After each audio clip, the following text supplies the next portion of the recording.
Plastic pollution and ocean health is a huge topic, but like so much about our environmental crisis, the worst of the impacts are invisible to us here in the West. We buy a plastic bottle, we drink it, we dump it, that's it. But go to the beaches and rivers of Southeast Asia and Africa, and you see what the reality of our addiction to plastic really looks like, and just how dangerous it is for the lifeblood of our planet. But this is 2024, and we need to move beyond telling stories of the developing world as nothing but victims of disaster. They're not just waiting for the West to come and save them. Even for issues as complex as ocean science, local people are doing it for themselves. Here's one of those stories. Today, I'm excited to present my conversation with one of the Green Vision Summit 2024's ambassadors, Richmond Kennedy Quarco. Richmond is a graduate in ocean science, a naval officer, and a passionate activist for the ocean in his home of Ghana.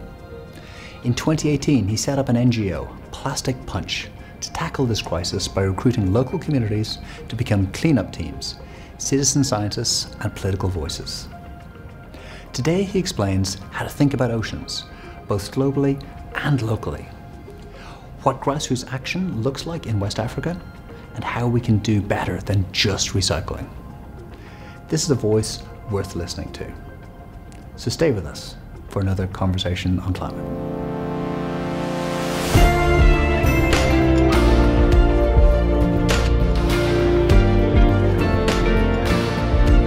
Hi, I'm Chris Caldwell, and welcome to Season 3 of Conversations on Climate.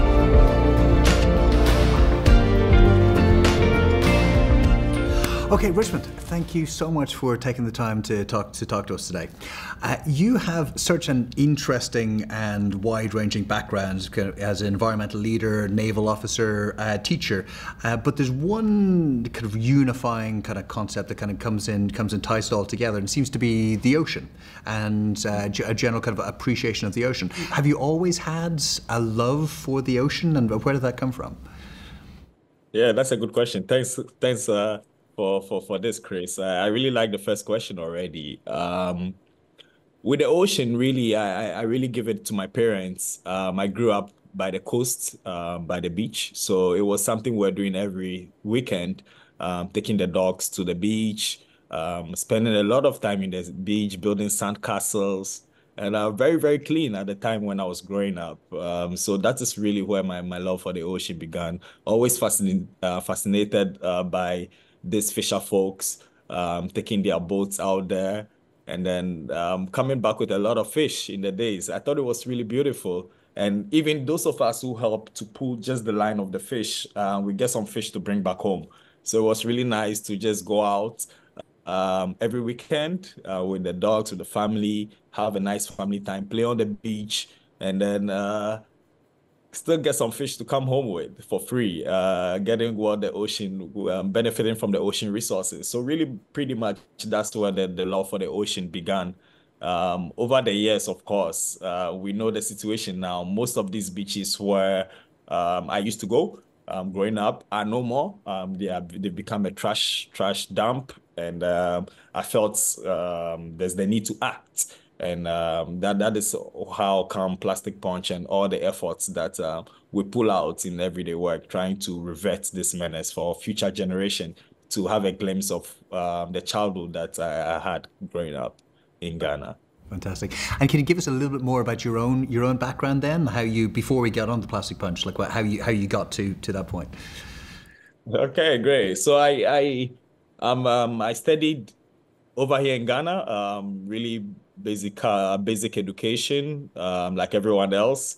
Then to the Regional Maritime University, where I wanted to be a doctor or an engineer at the time, but then the dreams changed. I realized it's not something for me, and then got into the Regional Maritime University, where I studied nautical science. And with nautical science, it comes with appreciating the ocean more from the different aspects of basic celestial and terrestrial navigation, ocean systems, getting to know some engineering also over there of the ocean technology. So all this was very fascinating a lot. And so after that, I wanted to head out to sea, or I headed out to sea to work on the open ocean for a while as a merchant navy officer, moving cargo from port to port. So container vessels, bulk carriers. So pretty much doing this around the world for close to 5 years. And on one of my returns to Ghana, calling on the port of Tema, the port of Takrady, one of the ports we have in Ghana in 2016. It was Christmas Day.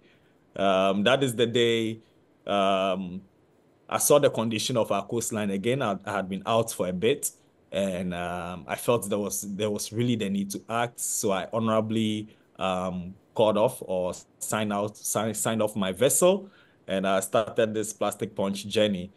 Before plastic punch, really much my upbringing has been very close to the media space as well. Seeing how TV production works with the parents, every Saturday being in these theaters and seeing the behind the scenes and also what goes on the screen. So I'm very in contact with media and how information is disseminated since growing up. So then I felt these were tools that I could put together with the knowledge of the ocean, with the knowledge of plastic pollution. Knowledge of plastic pollution really grew when I was writing my thesis on the viability of marine plastic pollutants as a raw material. At the time, I really thought the real solution to the plastic pollution menace is to recycle or use these materials that are polluting as a raw material for something else. So really within that period, I got to learn more about the material and realize couldn't even understand how we make this a material that comes into contact with food and all that, knowing the the the toxins or the additives which are added to it that affects human health and marine ecosystem, etc. So pretty much that has been the journey, and I really appreciate the journey. It's been slow and steady, but a lot of observation and a lot of learning also from different contexts and sharing of best practice and also adapting and adopting different methods and protocols around the world. Okay, excellent. And you're obviously doing a lot of climate communications now, a lot of ocean-based climate communications now. You're in Barcelona at the moment, about to talk at a conference, and of course we're in touch because we're both involved in the Green Vision Summit in Malta. So you're one of the global ambassadors. What does that mean to you, and what do you want to achieve by taking up that position? Oh, that means a lot. I'm very honored to be part of this movement. I love the direction that the Green Vision is also moving. You would agree with me, a lot of um, meetings or convergence of people trying to solve a solution in the past has been more of talk shows. But now is the time really where we need evidence-based advocacy. We also really need solutions to all the challenges we face. And all this has to come with the right connections and right networking, also linking investors with solution makers, etc. And I really believe um, the Green Vision is one of these platforms, and that is why I did not hesitate at all. Also, to give hope to people from West Africa and Ghana, where I come from, that yes, there's hope to be innovative, to find solutions, and support will come through different avenues for which Green Vision is also a part to amplify the work of a lot of great works which is going on, and also finding the right or mobilizing the right finances to be able to go towards this direction. So yes, Green Vision, when it came, I was like, yes, let's go. It's really beautiful. I love the whole concept. It's green. That's the vision we want for the planet, and it really ties up with my personal vision of trying to create a better environment for the future generation. I've been very passionate about capacity building also in ocean sciences over the years and science communication. I'm a strong believer that science has not communicated so much in spite of all the research and work that has been done. So this is how we use tools or programs like the Coastal Ocean Environment School, where we build capacity in Ghana and Nigeria. We'll be going to Kenya next year, expanding this, where we are able to teach new tools for analyzing data, teaching the scientific community over here in Africa how to use like Python. The last question we showed how to use Giovanni, which is a new programming language.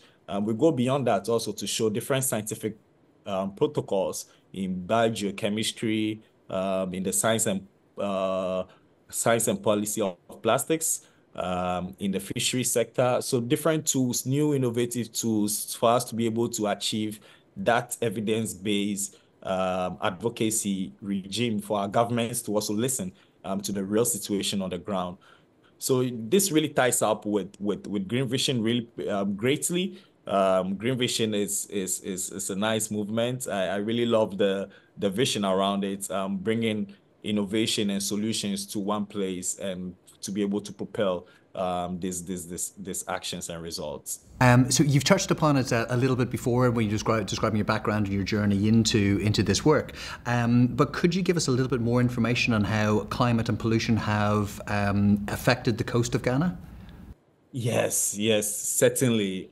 So Ghana has a 550-kilometer coastline, very rich in flora and fauna. Like I said, growing up, it was one of the beautiful, I mean, still most beautiful country I've ever seen in my life, besides the pollution right now.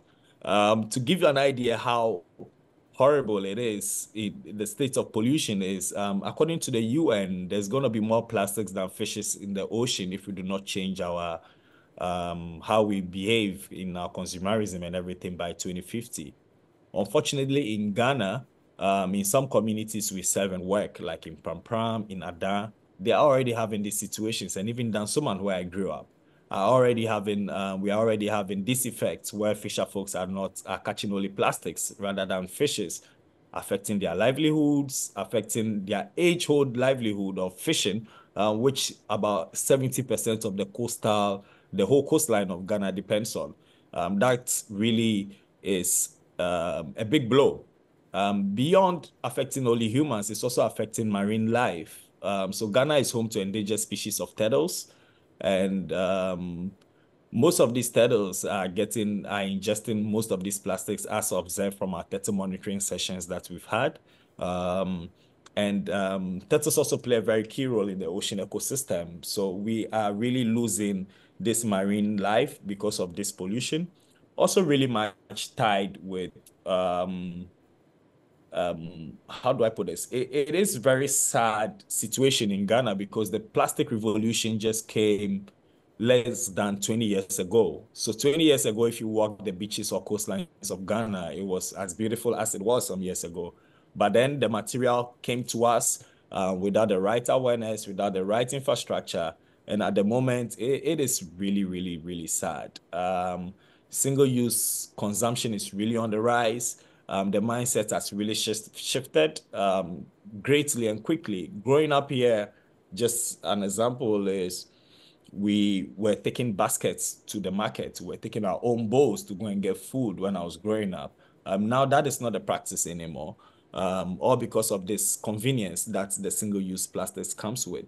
And it is really, really devastating seeing communities lose their livelihoods, seeing all this marine life wash ashore, um, and also the loss to tourism. Ghana's third biggest earner is the touristic industry, and you can imagine how all this is going to impact all these ecosystems. So yes, we are really, really, really at a tipping point over here in Ghana, especially close to the urban areas. And beyond what we also find over here through our data sets, our citizen science process, we also realize that there are some trash that we find, which is certainly not from Ghana, mostly has to do with the textile waste and the e-waste. So there's the need to call out waste colonialism as well. And so it is a lot of problems we are facing here, which is really, really, really seriously destroying our coastline at an alarming rate. When we talk about climate, it's quite easy to call out carbon And just so you say, like a ton of carbon here is a ton of carbon everywhere. So it's very easy to call this a universal problem. But it sounds like the plastic problem is much more kind of locally focused. Is that true, or is it kind of Ghani's waste in your own oceans that's the main problem, or is there kind of an international element to it as well? It's both. It's both. We have the Ghanaian problem from what is coming in from our waterways. That is easily identifiable, linked to food packaging and access to clean drinking water. But at the same time, you still find data sets on the beaches where you find a lot of toys, a lot of e-waste parts, sound speakers, parts of TV, blender, really a lot of things that are very foreign to the communities that we serve, because then we also try to apply models to understand where are the sources of this plastic pollutants. And you'd realize that beyond what we are producing, yes, Ghana is really, because of ineffective waste management systems, we are not doing so well with how we handle our waste. However, there's still this lax legislation which allows somehow for secondhand clothes and e-wastes to come into the country. At the moment, there's a place over here in Ghana called Agbogboshi, which is one of the places which receives most of the world's e-waste, especially from Europe. And it is, last time when it was tested, it is one of the most polluted places in the world, or most toxic places in the world. That gives the idea and the tons of trash coming in the name of donation, for which about 80% is trash, is also another thing to point out. So yes, it's both sides of the problem. We have our own problems here, but of course, I can say 40 to 50% of the trash that we find in our data sets are definitely not from the communities we serve, and are either dumped by a ship somewhere, or which is against MAPOL and S5, of course, but ships still do it. It's hard to monitor.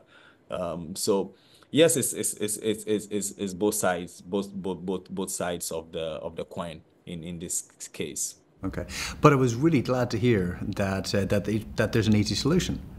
So what you said is that creating a sustainable environment for future generations is easy. We just need an entire revolution in collective human consciousness.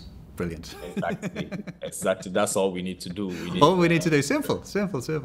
But yeah, like joking aside, ocean awareness has improved a lot over recent days. So like lots of work has been done on microplastics. There's been some big documentaries, and we're now starting to understand how heating oceans impacts on climate change. So a lot of work has been done, but clearly it's not sufficient. You know, we're not there yet. What do most people still not understand when it comes to the importance of oceans? We still do not understand, in my opinion, that the ocean is connected. It's one ocean, one planet, and with all this ocean currents, one trash that you can pull off, maybe on the coastline of Liberia, will find its way in Ghana. Same way with this current can move to other countries. So the transboundary nature of the ocean is sometimes, though we see it on the maps, sometimes we do not really think about it well. And I really believe that's how come most countries have been selfish in protecting protecting the general ocean. But of course, there's also like really great initiatives like the UN Decade of the Ocean. There's also for plastics, there's also the Global Plastic Treaty, which is being negotiated. And these issues are coming up. And I really believe that when we start seeing the ocean as one, as a shared resource, we would definitely do better in how we interact to the ocean. Ocean literacy, of course, is really low in some areas. And especially in areas where they used to benefit more, and now with the current dispensation of pollution with plastics, textiles, etc., they find even less value for the ocean, which is really unfortunate. But yes, we need to really disseminate all this work and information to the communities for them to understand where we are, what the science is saying, and what we need to do to get the ocean held back. Another thing I'll quickly add is also, I mean, humans are sometimes really selfish. Um, when we speak about all these issues, we think the we are destroying the ocean, but no, the ocean is going to heal itself at some point.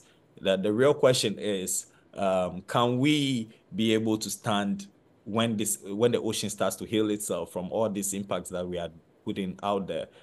So we really need to understand well.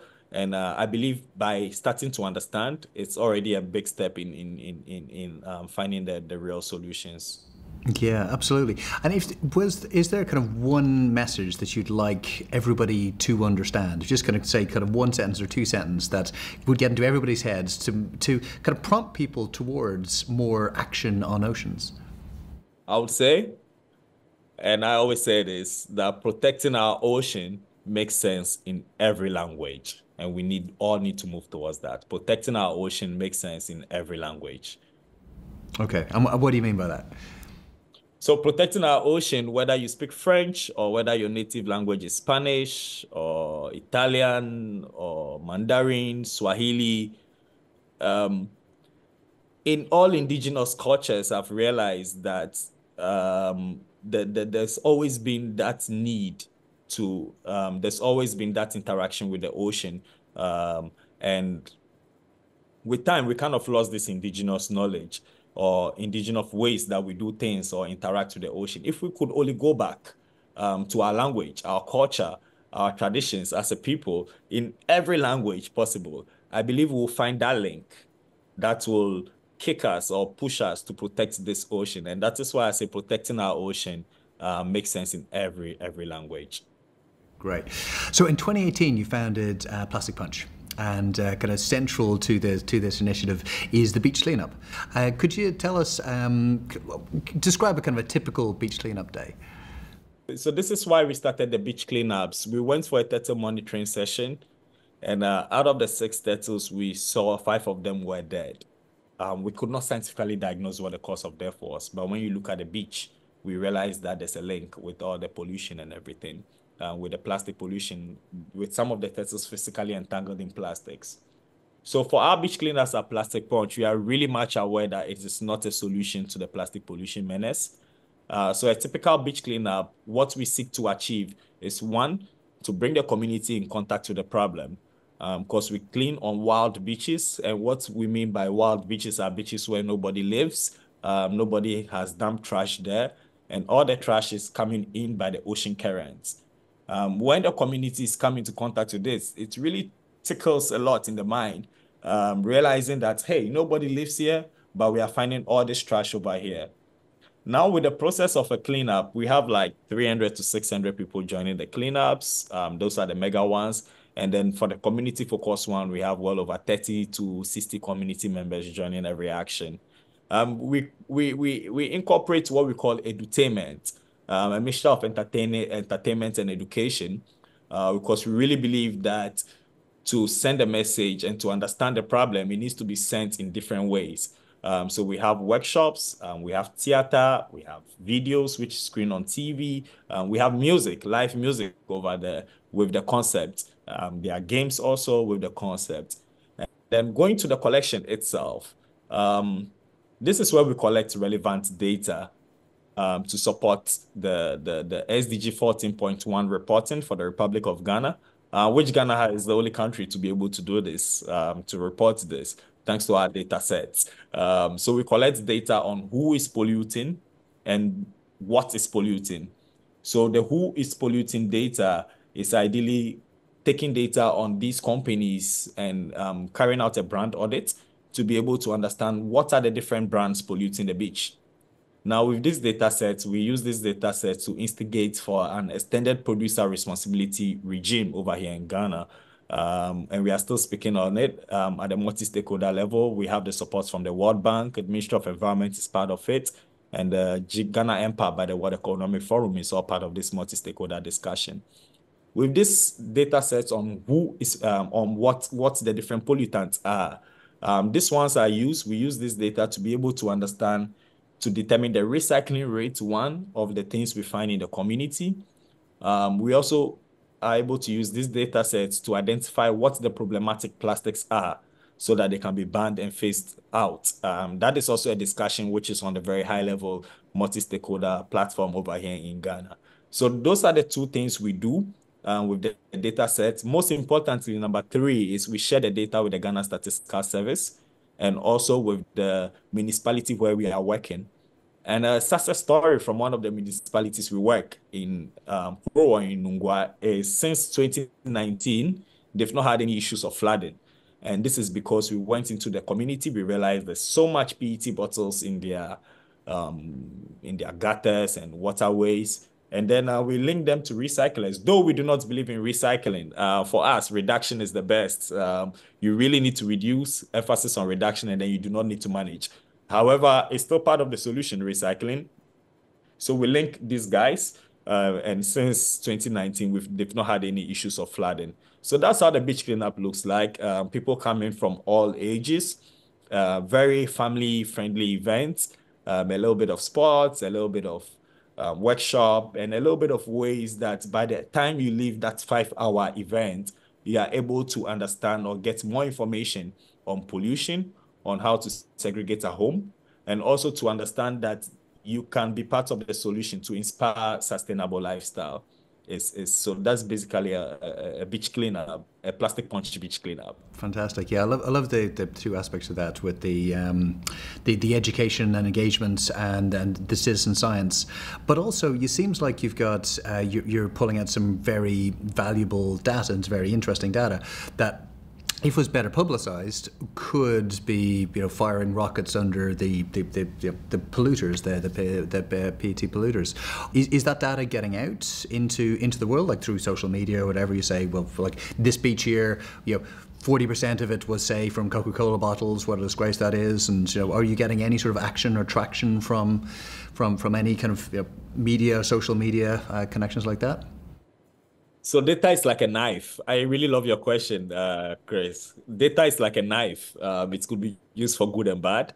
And what we realize with the brand audit data since the onset is we try to approach some of these companies to let them understand that, hey, this is what your things are doing. And interestingly, most of them, instead of responding that, hey, we are polluting, let's do something about it, they were more like, oh, we are doing well in these areas. We are selling more in these areas. So we started to keep the data to ourselves and share them rather with the relevant stakeholders to come up with policy directions, like the extended producer responsibility. However, we have collaborations with Waste and some other like-minded entities with from the Break Free from Plastic movement, who are in the same mindset. And we are speaking on how to make the data public, but still protecting the data kind of, that it is not used as a marketing tool, but rather for the solution. So yes, it's something we're really working on. From time to time, we do publish some of the polluters that we find on some beaches and the number of bottles which has been audited, showing the ranking. And people love to see that, and people call them out. The volunteers call these companies out to act. But really, by acting over here in Ghana, we need the extended producer responsibility framework.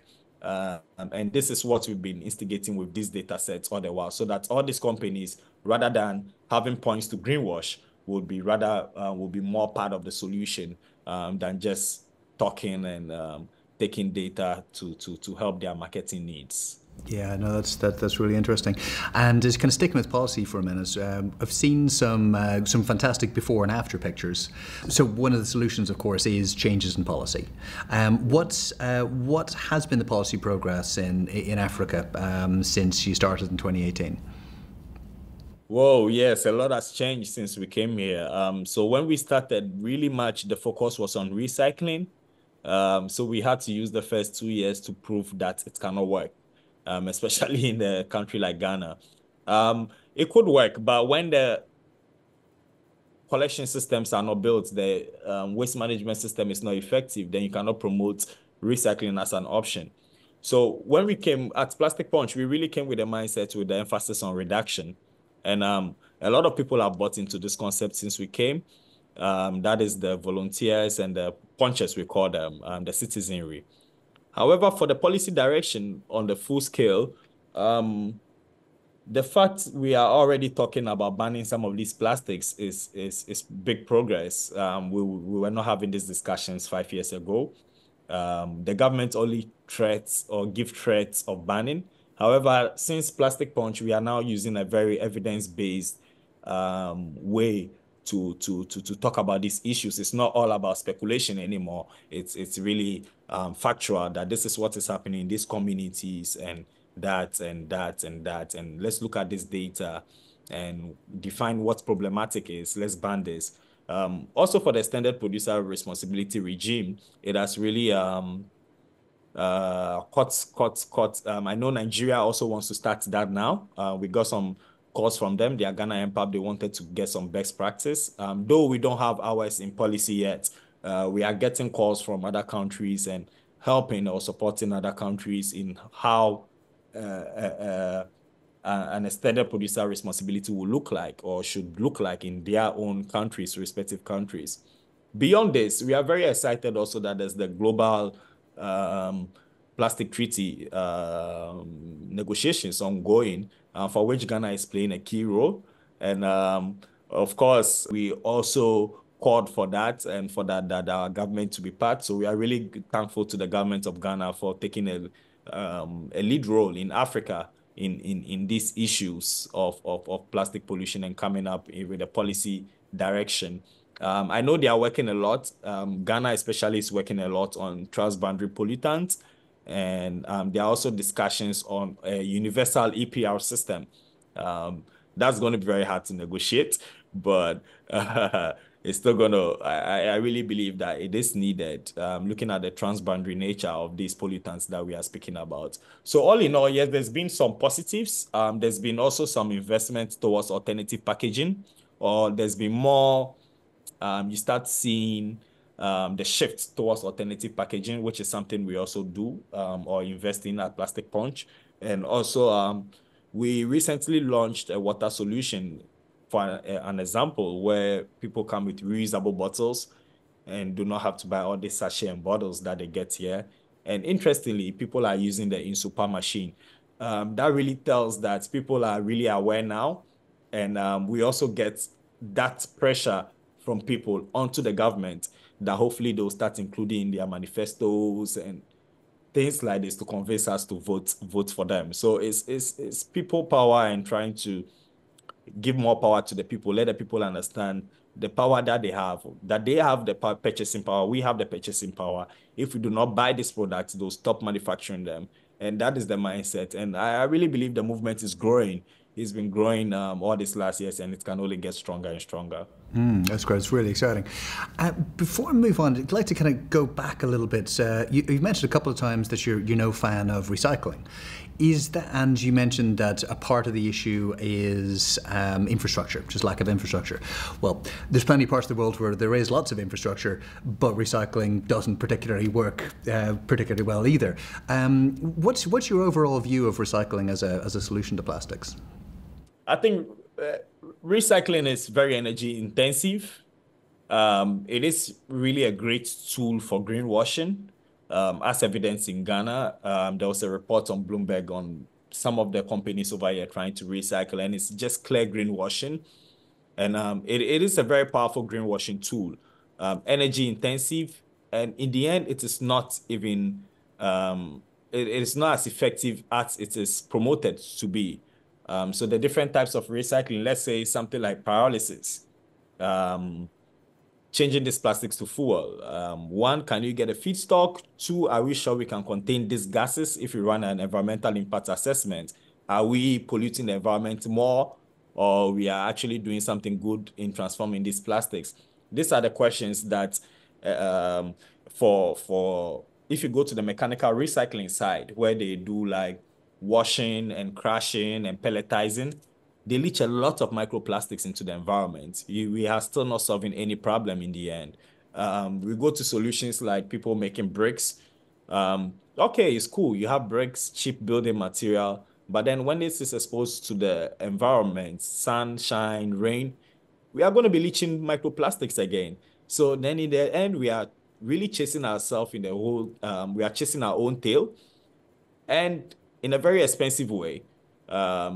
Because of all the systems that recycling has to go through, really energy intensive. So why don't we use this energy intensivity towards creating solutions that will actually reduce towards more the circular economy? Though recycling is also promoted as part of the circular economy, but it is really the last part of the circular economy. Why don't we move up? Why don't we reduce, redesign most of these products? Because also most of these products that they claim are recyclable cannot be recycled. We have a lot of PET bottles here that no recycler wants to take in Ghana, for example. So these are some of the issues with recycling. It has never, if it really was the solution, so many countries would not have this trash problem right now and would be finding places to send their trash out of their countries. So beyond citizen science, you're also involved in more academic science too. So you partner up with universities and UNDP. How engaged is the scientific community in West Africa on this issue? Very much, very, very, very much engaged. And I'm really impressed with the level of interest also in the students and also the academia generally. Research, a lot of research is going these days in this direction, with interest from the students going into microplastics using different protocols. And I believe one of the reasons why we've not been able to tackle this problem well, especially in West Africa, has been the lack of data. And the universities are really helping. They've also realized the need to move in this direction. Hence, we are getting a lot of strive. Recently, there was the West African Marine Science Symposium, which brought together a lot of marine science universities in West Africa, and now we've decided to form something like the WIOMSA, which is like a network for West Africa, where we'll be sharing data, sharing information, have it like an organization where best practice will be shared, and then more work could be done in this area. So universities have been doing great over here, and we really appreciate their willingness to collaborate thus far. It's been really, really good in different forms, from the BSc students, the master students, to the PhD students. It's been really different levels of engagement, and also offering their students to come for internship has also been great. So yes, the universities are really involved. They are also, most of them have switched their curriculum towards these issues, environment, sanitation studies, and or have added a course minimum. In spite of this, recently we just designed a marine course program for universities in Africa also, together with the University of Cape Coast, which we work with. And we are looking forward to running out that course from September this year, to get more people, increase ocean literacy, and also get people acquainted with the different protocols that can be used to collect data that will inform policy and waste management decisions in the future. You mentioned your PhD thesis, and with the idea that perhaps all of these horrible pollutants could be used as a raw material and have some sort of intrinsic value. Are there any technologies that gives any hope that could possibly happen at some stage in the future, or is it just too good to be true? There are technologies. I have seen an interesting technology from CRDC. They are piloting something right now in Costa Rica. But all these recycling facilities, really, the outputs which are given sounds really great. It is most of the time they are shy. These technologies are shy on giving data on what's the real environmental impacts of their work is. And that is something that most of the time is ignored. However, it is very important if we are trying to solve a problem, not to create more problems in different ways. So yes, I would say yes, of course, there are some very good solutions out there, or solutions that look good. However, we've not been able to assess their environmental impact assessment, so we cannot really speak much on how effective these solutions are. However, they are kind of mitigating the pollution menace in the areas where these technologies are. Okay, interesting. I could just pick up on one other point of your background, something that we've never really kind of thought about before is your role as a naval officer. So, like in your experience, what's the attitude and awareness and concern around environmental issues within the Navy? Like, is there a potential for collaboration? You know? Yeah, for the merchant navy, so we for sailors, we are really guided by MAPOL, and as 5 of MAPOL, especially for plastics, clearly prohibits the dumping of plastics at sea, and you know this we are very disciplined gentlemen and women over there, and we try to, or we stick to all these regulations because we do not want to have issues with our classification societies or the ports you are visiting, even if you discharge too much from your oil content monitor, etc. So the sustainability mindset in the merchant navy world is really up there. It's really up there. We manage our plastics well on board and give them to the facilities offshore. However, we still face the effects of plastic pollution now. You do find single-use plastic trapped sometimes in your propellers, and rather then you have to go to the dry dock to take all this off, which is more costs. So they are also facing the impact.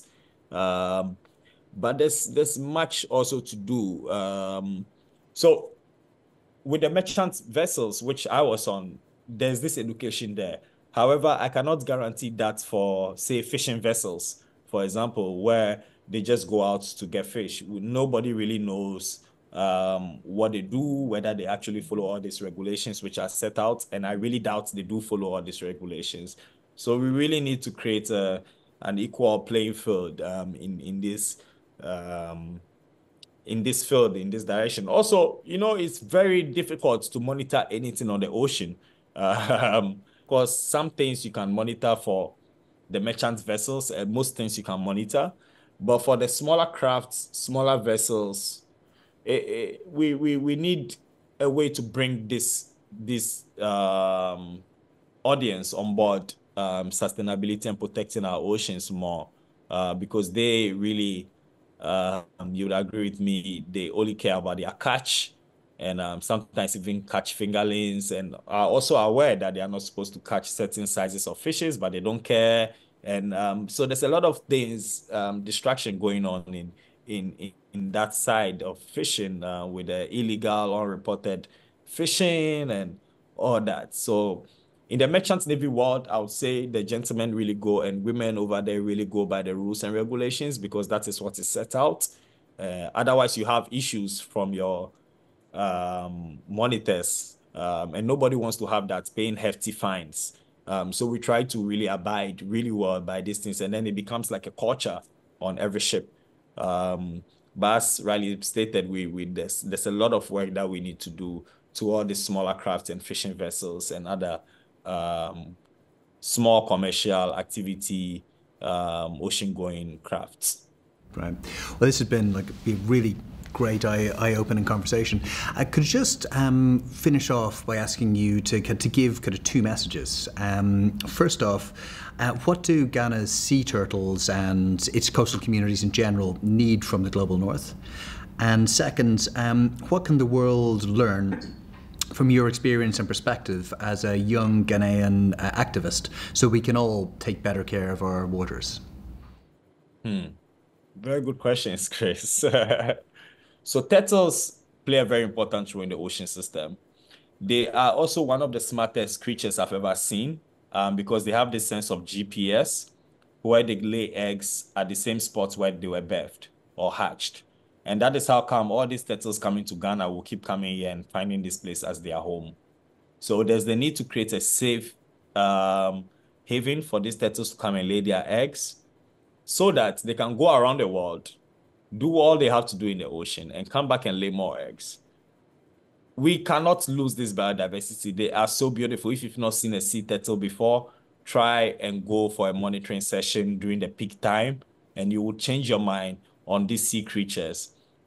Poaching them is not an option. It's really bad. It will be great to keep seeing these sea turtles in the next generation. And we all have that responsibility to reduce our waste consumption, to abolish waste colonialism, and as much as possible, be responsible and remind ourselves that it's one ocean, one planet, and we all need to be part of that solution or that change that we seek.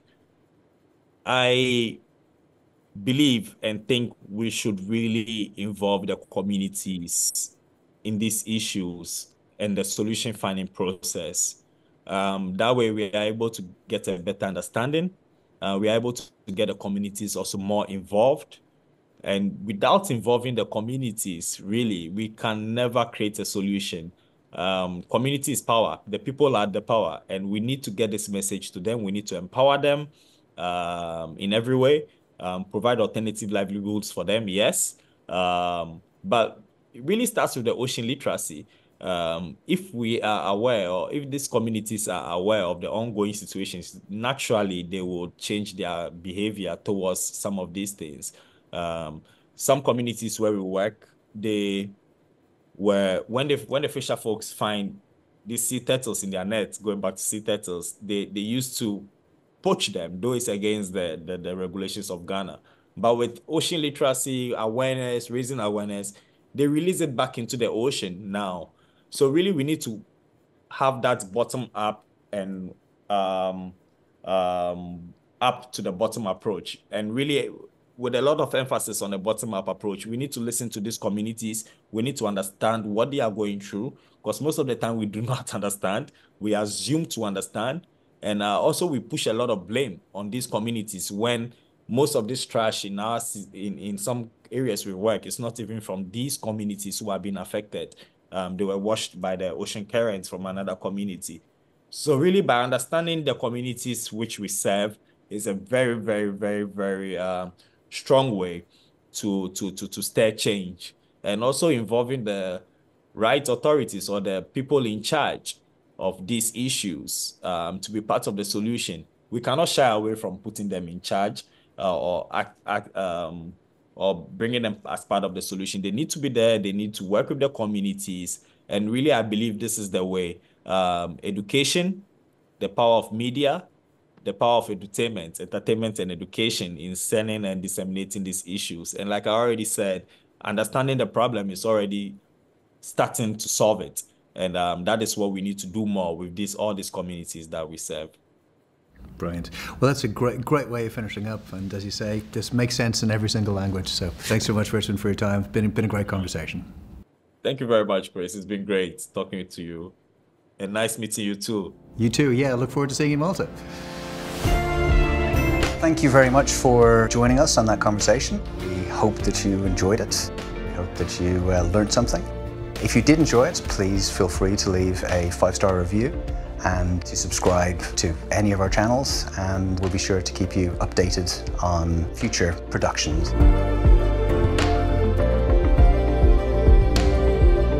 These are conversations that you just can't afford to miss.